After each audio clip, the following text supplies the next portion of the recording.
ఈసారి నేను కార్మిక సంఘాలతో కూడా ప్రత్యేకించి ఈ మధ్యన ఒక నెల రోజుల క్రితం కూడా మాట్లాడడం జరిగింది అధ్యక్ష. వాళ్ళు కూర్చోబెట్టి దానికి సంబంధించి మీరు ఒక సమగ్రమైన ఒక కార్యాచరణ ఇవ్వండి మాకు. మీరు వస్తే నేను కేంద్ర ప్రభుత్వం నేను ప్రత్యేకించి నేను కూడా నాకు సంబంధించి నేను కూడా తీసుకెళ్తాను తెలియజేస్తున్నాను అధ్యక్ష. So we are extremely committed not to private this.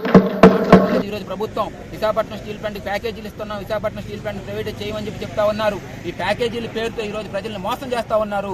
Visakhapatnam steel plant లో ఉత్పత్తి తగ్గించేశారు. విశాఖపట్నం స్టీల్ ప్లాంట్ లో కార్మికులకు జీతాలు ఇవ్వకుండా, బోనస్లు ఇవ్వకుండా, కార్మికులకి ఆర్థిక ప్రయోజనాలన్నీ కూడా హెచ్చరిక నిలిపేశారు, కరెంటు బిల్లులు పేల్చారు. ఈ విధంగా కార్మికులు భయభ్రాంతులకు గురి చేసి విఆర్ఎస్ పేరుతో ఈ రోజు బయట పంపించేస్తా అంటున్నారు. అంటే ఉత్పత్తి లేకుండా, ఉత్పత్తి తగ్గించేసి కార్మికులు లేకుండా విశాఖపట్నం స్టీల్ ప్లాంట్ ఏ విధంగా నడుపుతారని చెప్పేసి మేము అడుగుతా ఉన్నాం. కాబట్టి మేము అడిగేది ఒకటే, విశాఖపట్నం స్టీల్ ప్లాంట్ పూర్తి సామర్థ్యంతో నడపండి.